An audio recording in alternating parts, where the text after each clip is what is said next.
Got an item of business license for nonprofit businesses. We've had a request for a nonprofit, and according to our business license occupational tax, we do not have a place for nonprofits. You all make the exemption for nonprofits? So they don't require a business license? What most other municipalities do is they do require a renewal of their IRS exempt status every year, the form that the IRS gives them, and that would be my suggestion. As long as they can give us that, proving their 501c3, then that's what most places do. We wouldn't have to follow it. Yeah, that's a great way to do it, because then you're not creating your own process. You're just saying, the only thing that matters is the IRS says you're a nonprofit. If they give you that go-ahead, then we don't have to make any determination into it. Let them do the paperwork, give us the proof, and then we'll waive your fee. And if you don't do that, as some businesses sometimes lose that status, then if they don't produce it by what the deadline is, then we reclassify them at that point and require them to do an application fee if they're not going to be tax exempt. Well, who regulates the people that come around these trucks and they sell meat and vacuum cleaners and That ain't that's more. They have to come get a line. They may not make much profit, but The little old lady that used to come around and sell IDs every year. Okay, so is there a motion to allow nonprofits to share their? I make that motion. I'll second. I think you got it written down as a motion somehow or another. Okay, got a motion and a second. Motion on Wilson, second on Mrs. Powell. All in favor of allowing nonprofits? Unanimous. Okay. Ms. Shirley? Hi, my turn. Yes, ma'am. I'm Patsy Shirley. I came before you guys back a few months ago when I had the privilege of being hired as the coordinator for Lee County Family Connection. I'm going to share a PowerPoint and I'm going to give you guys a copy. So I'm going to have to stand over there by the computer so I can work from there. But Lee County Family Connection, I know we've talked about this before. We are a meet and confer, community-based organization. Family Connection Partnership has been in Georgia for 20 years. This is their 20th anniversary. There we go. There's a Family Connection in every county, and when people ask me to explain what Family Connection is, it's kind of difficult because every county runs independent from each other. We are standardized by the state as far as what we're required to accomplish as far as our reporting procedures, but every county has the opportunity to bring a collaborative of individuals together. And our collaborative is made up of public-private partnerships in our community. The vision of Family Connection, which is a vision we all share, is that our children are healthy, they're ready to start school on time, that our families are self-sufficient and strong and stable. And the mission, Family Connection serves as a catalyst to make sure all this happens. We don't actually run programs ourselves. We bring the right people together in the community to bring programs of need into our community. We're a public-private partnership. We make all the decisions locally. We make decisions of how our budgeted money is spent within our community. We do a community assessment every 5 years. We determine, based upon what the community tells us, what they see as a need in our community for our youth. We focus on our youth development in our community. These are members of our executive board. I'm sure there's some familiar faces, familiar names on there. We have an 11-member executive board. They serve a 3-year term.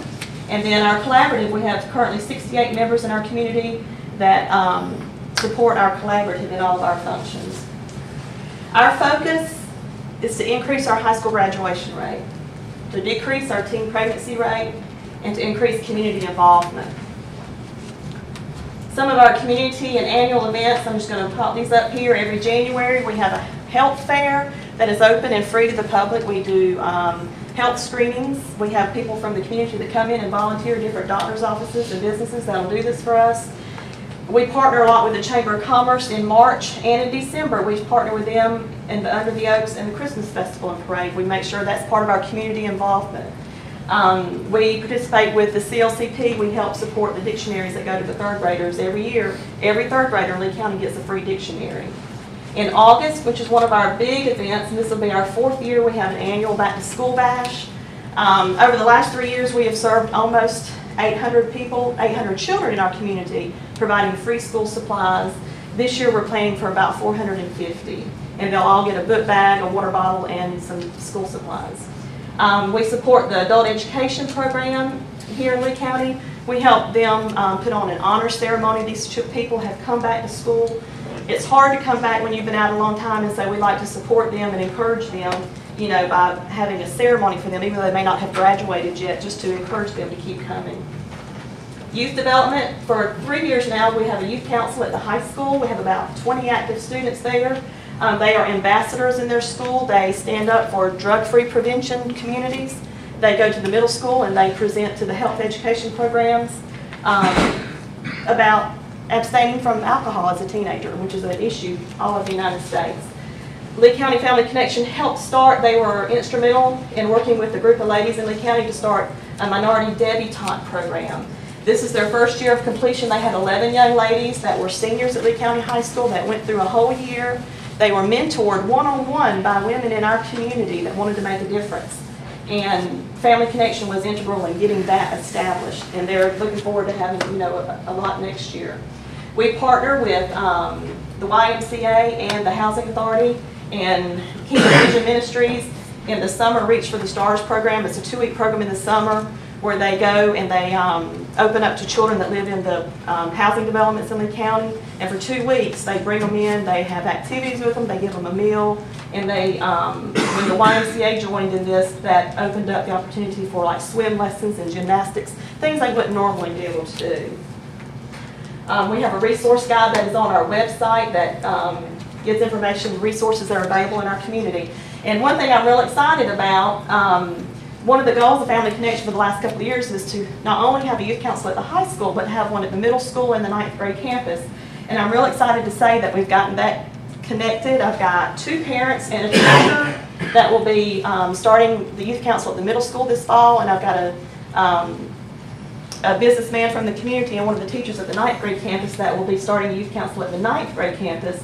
And the ultimate goal is that all 3 campuses will be able to come together and do like community projects in our community and bring those kids together. Health education every week. Right now we're working on the 40 developmental assets. I have an article in the paper every week. The health fair we have every year. Weight abstinence education. Some of you may know this. All of our 6th, 7th, 8th, and 9th graders, when they take health, they have a 2-week abstinence education program that's incorporated into that 6 weeks of health. And that was brought to the school system by Family Connection. We pay for the curriculum. We make sure that all the teachers that teach this are trained by the weight curriculum. And it's a good program. I mean, it really teaches the kids the importance of relationships and making good choices. We have a community speaker series. Actually, that's why I was a few minutes late tonight. We have a series going on at the library right now. We call it Our Parents in the Know. We have some people from Network of Trust to Phoebe come, and they're presenting healthy meal demonstrations and some fun activities for families for the summer.